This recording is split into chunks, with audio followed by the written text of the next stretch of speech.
అమ్మా ఇది కావాలి.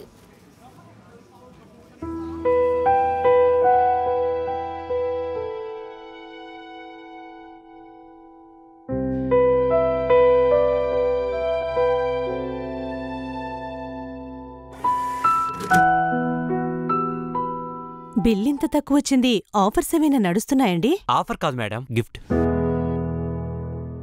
కొత్త జీఎస్టీతో నిత్యావసరాల ధరలు తగ్గించి మనకు గిఫ్ట్ ఇచ్చింది మేడం ఎన్డీఏ ప్రభుత్వం.